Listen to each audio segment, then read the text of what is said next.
Panorama group, जो सोचता है वो करता है।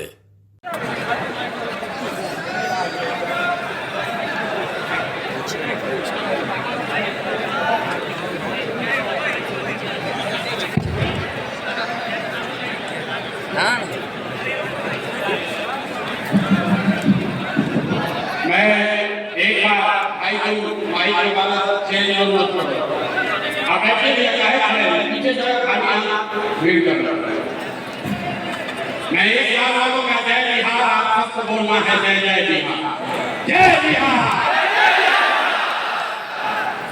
इतनी ताकत है क्या? तो नाम आता जय बिहार। ऊपर के लोग आपको भी बोलना जय बिहार, जय बिहार। शुक्रिया आपका सबका यहाँ समय निकाल कर आने के लिए। आप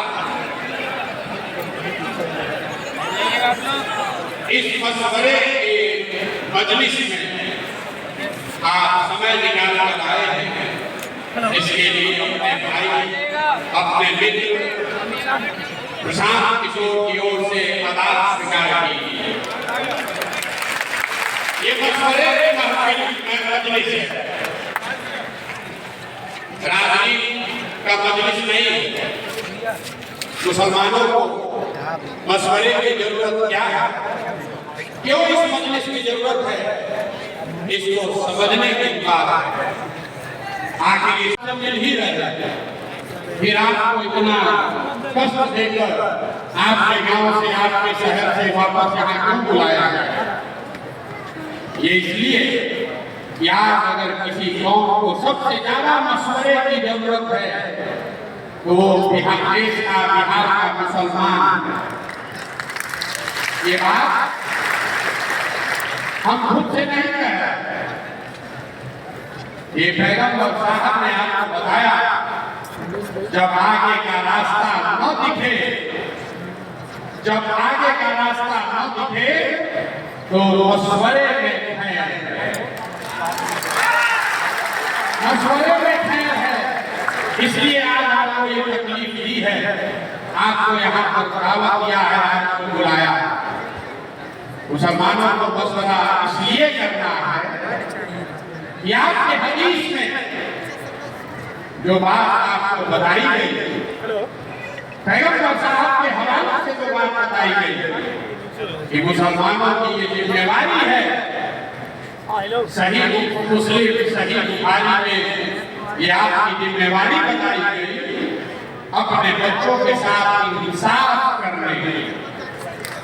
और आज आपको मशवरे की जरूरत इसलिए है कि देश में आधे से ज्यादा मुसलमान चाहकर भी अपने बच्चों के साथ इंसाफ नहीं करता है।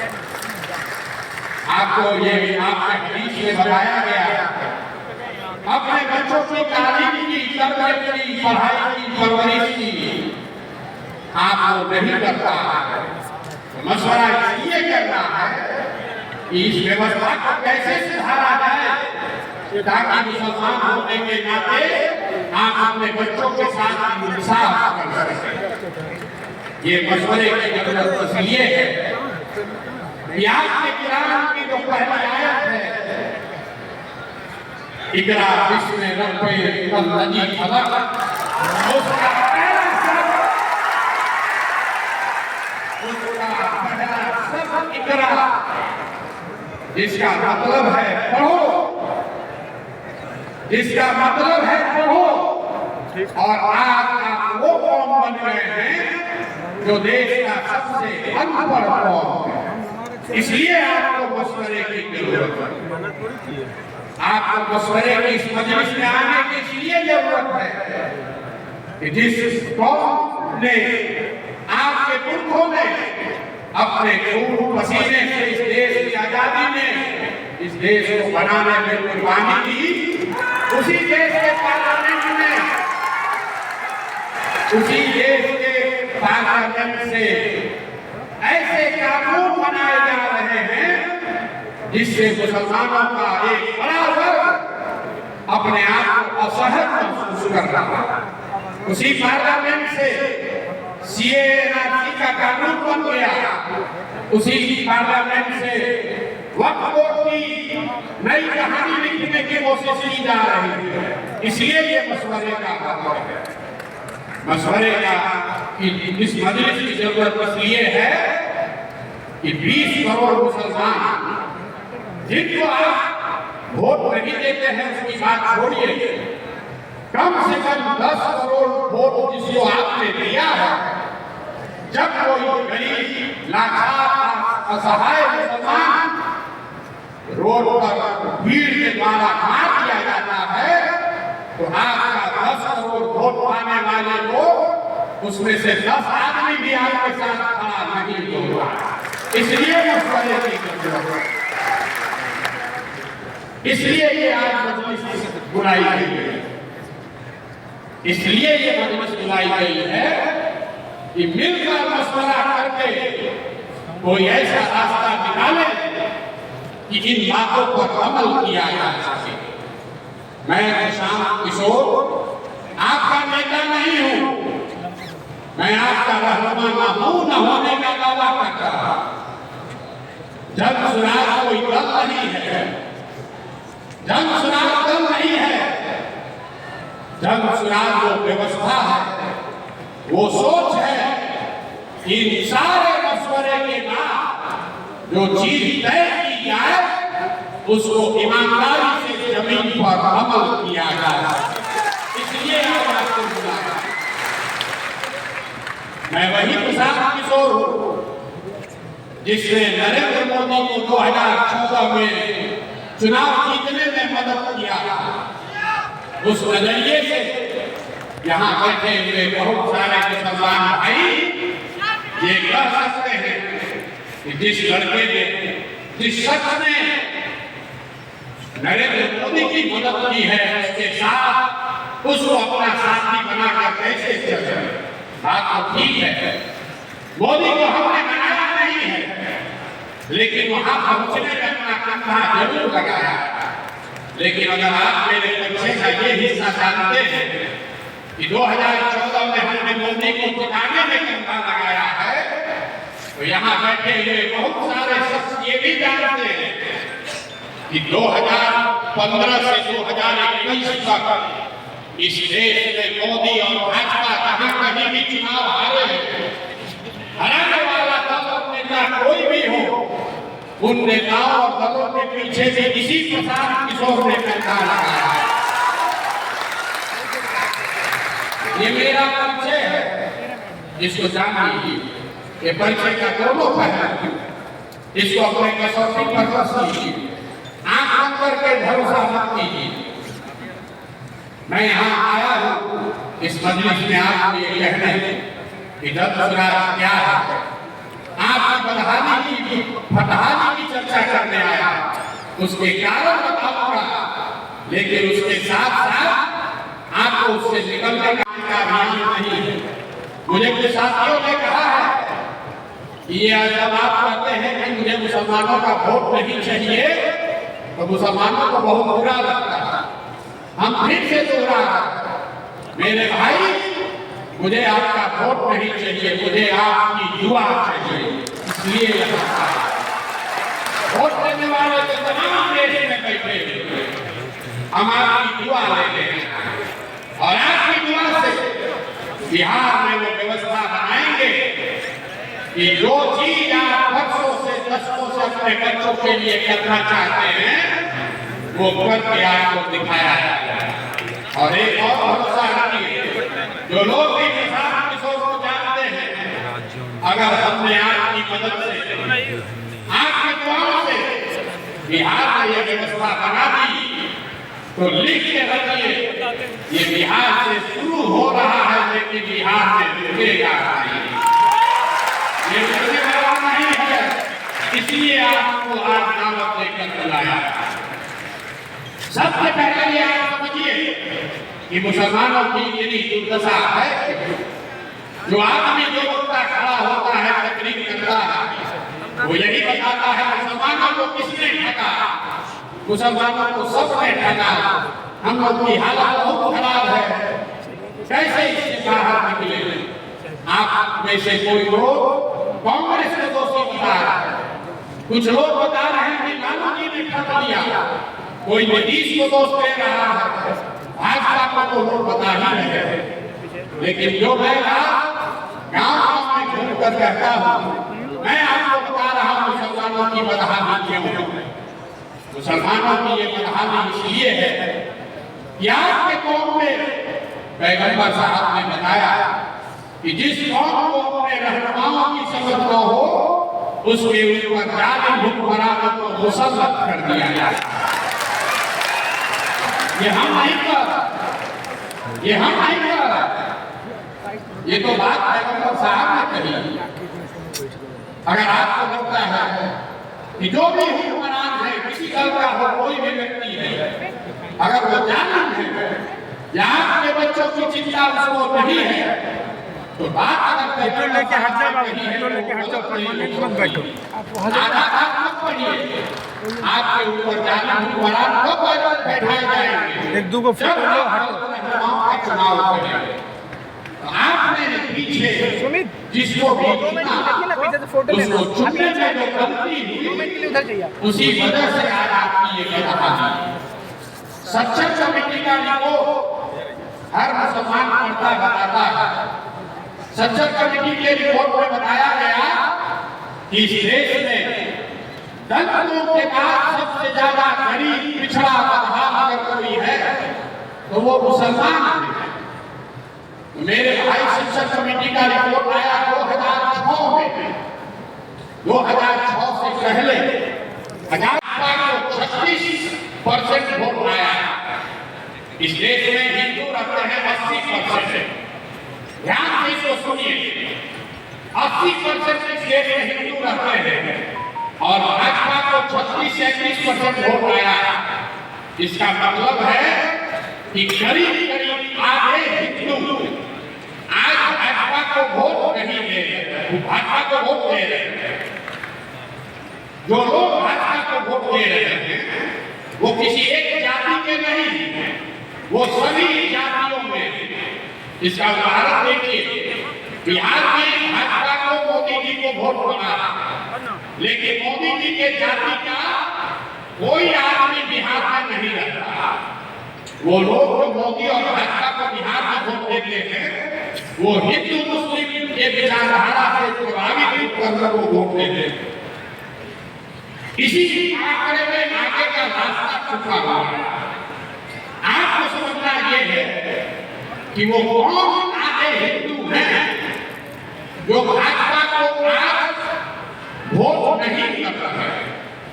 कभी कभी आप लोग उसको खोजने की कोशिश करते हैं तो किसी को वो यादव दिखता है, किसी को कुशवाहा दिखता है, किसी को दलित दिखता है। मैं आपको बता रहा हूँ वो कौन हिंदू है जो भाजपा को वोट नहीं कर रहा।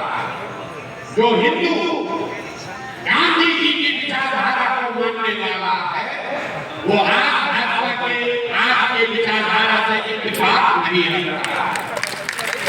जो हिंदू अम्बेडकर, बाबा साहब अम्बेडकर की विचारधारा को मानने वाला है वो भी भाजपा को वोट नहीं कर रहा।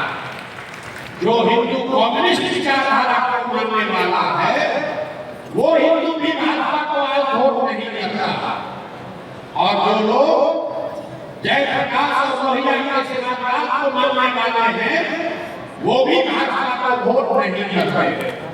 विचारधारा के मानने वाले हिंदुओं को अगर आप इकट्ठा करें तो वो करीब आधे हिंदू हुए। तो राजनीति की सफलता का जो मंत्र है ये विचारधारा के आधार पर इन चार विचारधारा के मानने वाले हिंदुओं के साथ अगर 20% मुसलमानों का समाज राजनीतिक गठजोड़ बना दिया जाए तो आप हमेशा भाजपा हुई 40 और पूरा मुकम्मल उनको राजनीति की कसरत दी जा सकती है। इसी विचारधारा पर, इसी फॉर्मूले पर ये जन सुराज की नींव रखी गई है कि जाति के आधार पर नहीं, धर्म के आधार पर नहीं, विचारधारा के के आधार पर जो लोग आज भाजपा से लड़ना चाहते हैं, उनके साथ सामाजिक राजनीतिक गठजोड़ अगर मुस्लिम समाज के लोग बना दे तो आपको हर चुनाव में सफलता मिलनी ही मिलनी। यही पर ओवैसी साहब को कह रहे हैं और जब चुनाव को कह रहा है, यही फर्क है। ओवैसी साहब ये कह रहे हैं कि मुसलमानों को अपने पैर पर खड़े होकर अपना राजनीतिक मजबूत बनाने के लिए लड़ाई लड़नी चाहिए। जब चुनाव ये कह रहा है कि मुसलमानों को अपने पैर पर खड़े होकर अपना राजनीतिक मजबूत बनाना चाहिए, लेकिन अकेले नहीं, उन आधे हिंदुओं के साथ करना चाहिए जो विचारधारा के आधार पर आपके साथ चलने को तैयार। एक बार आपने ये कर दिया, ये थियरी नहीं है। जो लोग हमको जानते हैं उनको पता है, प्रशांत किशोर को और कुछ आए चाहे नहीं, चुनाव लड़ाने एक दो राज्य में नहीं, हमने 10 राज्य में ये करके देखा। आप बगल का राज्य है बंगाल, वहां पर 27% मुसलमान रहता है, और जब हमने दीदी का कैंपेन किया उनको वोट आया 49%, मतलब 70% में वहां 70% करीब हिंदू है। आधे हिंदुओं को मैंने मुसलमानों के साथ जोड़ा, तब दीदी को उतनी बड़ी सफलता मिली। तो अगर ये काम पहले किया गया तो इसको बिहार में भी किया जा सकता है, इसलिए आपको दावत दे देना। इस चीज को आप साथ कीजिए और आपको सफलता मिलेगी ही मिलेगी। लोहे को लोहा काटता है। आपकी जिनसे लड़ाई है वो विचारधारा आधारित व्यवस्था। आपकी लड़ाई भाजपा से नहीं है, आपकी लड़ाई मोदी शाह से नहीं है, आपकी लड़ाई संघ से है, जो विचारधारा आधारित व्यवस्था। वो एक दिन में गांधी मैदान में रैली करके नहीं बना, वो एक चुनाव के लिए नहीं बना, वो पिछले 40-50 सालों में उस विचारधारा के मानने वाले लोगों ने एक एक कतरा करके धीरे धीरे उसको बनाया। तो अगर संघ की विचारधारा से लड़ना चाहते हैं तो उसका एक ही हथियार है, महात्मा गांधी की विचारधारा को पुनर्जीवित किया जाए। वही एक धारा है जिसका कोई उपाय नहीं है। तो जब चुनाव वही प्रयास है, महात्मा गांधी की विचारधारा को फिर से पुनर्जीवित किया जाए, जिसमें गांधी, अम्बेडकर, कम्युनिस्ट और समाजवाद को मानने वाले लोग मुसलमानों के साथ मिलकर सामाजिक राजनीति ऐसा गठजोड़ बनाए जिसको कोई चुनाव में हरा नहीं सकता। इसीलिए मैं रोज कहता हूं कि जीतेगा जब सुराज ही, जीतेगा जब सुराज ही। जब मैं कहता हूं मुसलमानों का वोट नहीं चाहिए, उसके पीछे भी यही सोच है। हम कितना भी समझाएं, अगर आप हमको वोट नहीं भी दीजिएगा तो भी जो ये विचारधारा का घात पर हिंदू लड़ रहे हैं भाजपा से, वो जब सुराज के हिस्सा है और उनकी ताकत से, उनकी मदद से। मैं कहता हूं मुसलमानों का वोट नहीं चाहिए, उसके पीछे भी यही सोच है।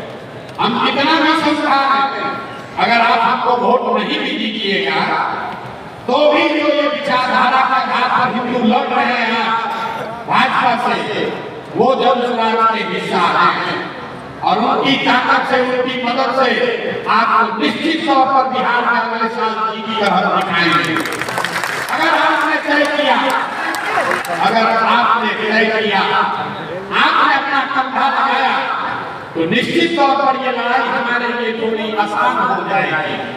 लेकिन अगर आप तय नहीं कर पाए, आपने हमको साथ देने का भी मन नहीं बनाया, तो भी आपसे हमको कोई शिकवा शिकायत नहीं है। जीतने के बाद आपको फिर से निमंत्रण देंगे, फिर से बुलाएंगे और फिर से आपसे आग्रह करेंगे कि हमारे साथ चलिए। उस समय भी आपको साथ लेकर चलेंगे। फर्क बस इतना है कि जब चुनाव जीतने के बाद आपको बुलाएंगे, तो जो 2 वर्ष आपने कंधा नहीं लगाया, इसका आपसे हरजाना पूरा वसूलेंगे, इसका हरजाना वसूलेंगे भाई, मुफ्त में कुछ नहीं मिलता। आप साथ में चलिएगा तो कोई हरजाना नहीं, जीतने के बाद चलिएगा तो इसी सभागार में आपके गांव में जहां पर भी आप साथ लेकर चलने आएंगे वहां पर अपने खर्चा से सेवई का व्यवस्था करके रखिएगा, क्योंकि जीत के खुशी का सेवई भी आपसे ही खाएंगे और फिर आपको साथ लेकर चलेंगे। तय आपको करना है, अभी साथ में चलना है, लगभग अभी करना है कि चुनाव के बाद करना है, लगभग अभी करना है कि चुनाव के बाद करना है, बताइए। जिसको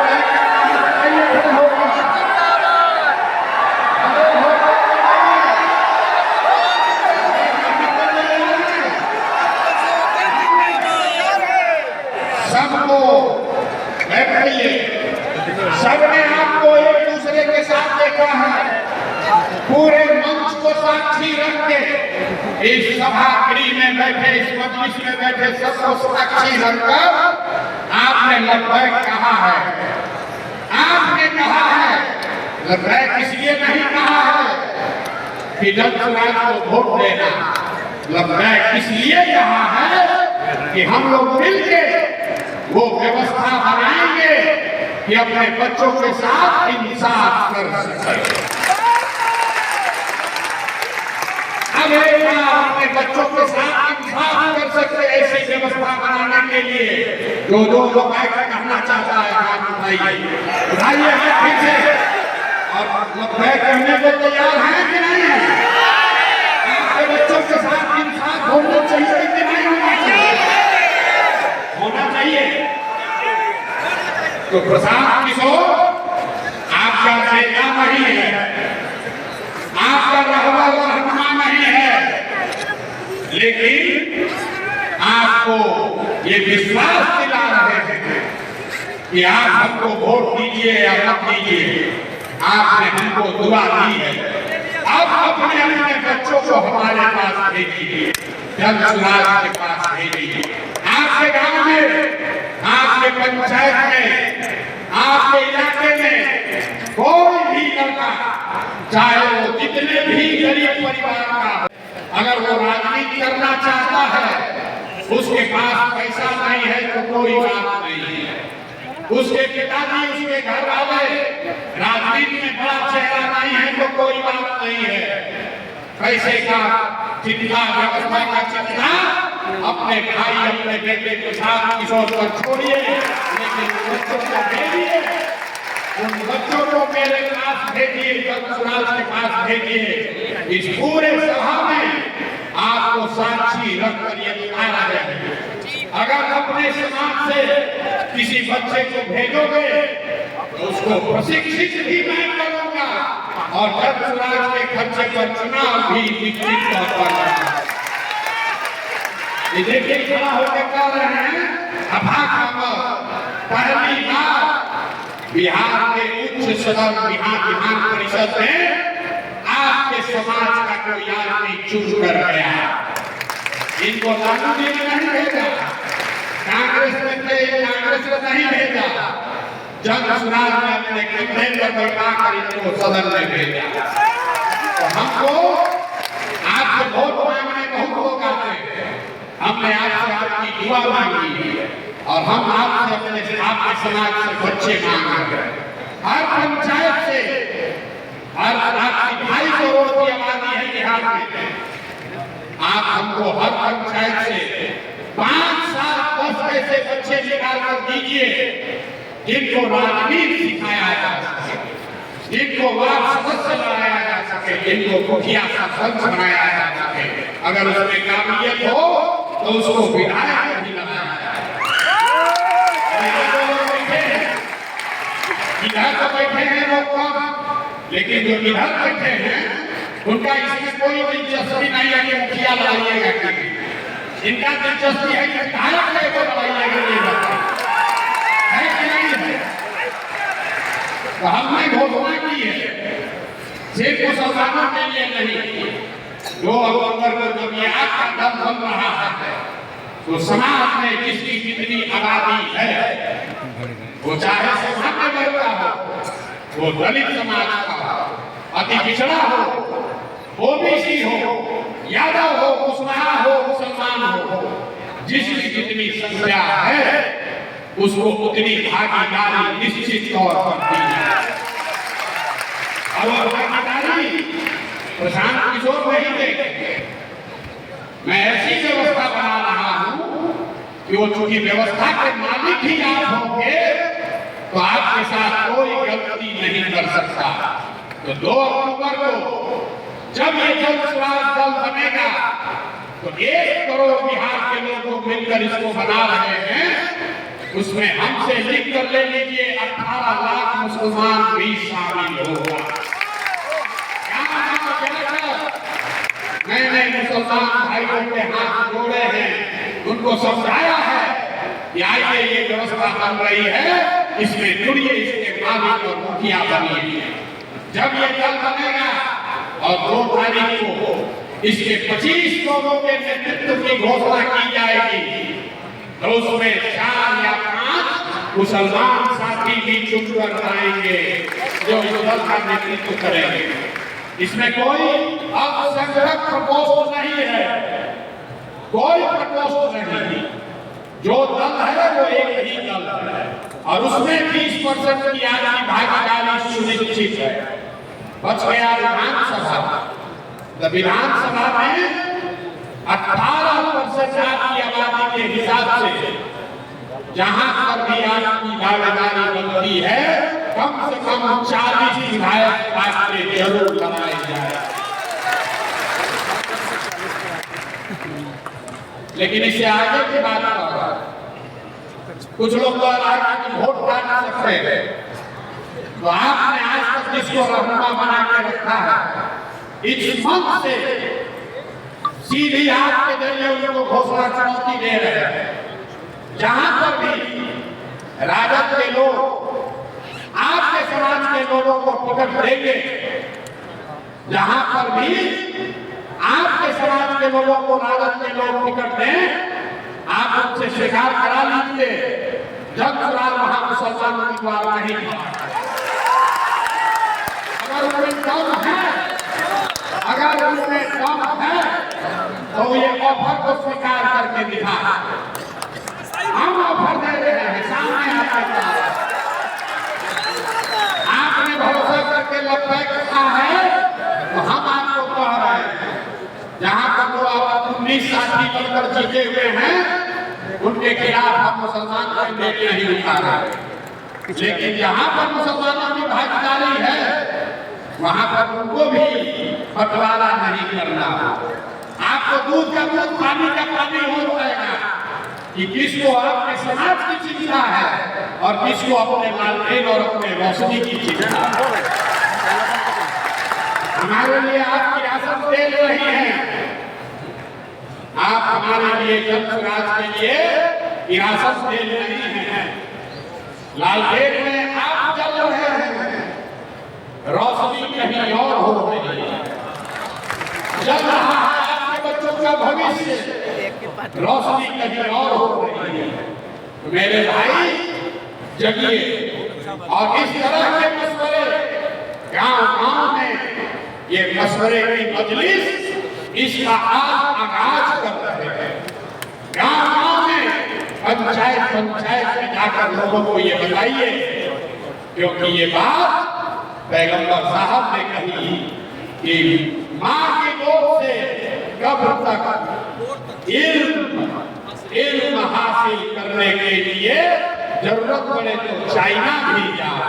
आपको बापू सभागार में आया, आपके अपने समाज में बच्चों के राजनीतिक इल्म की व्यवस्था करने की जिम्मेवारी जन स्वराज की है। अगर उसमें क्षमता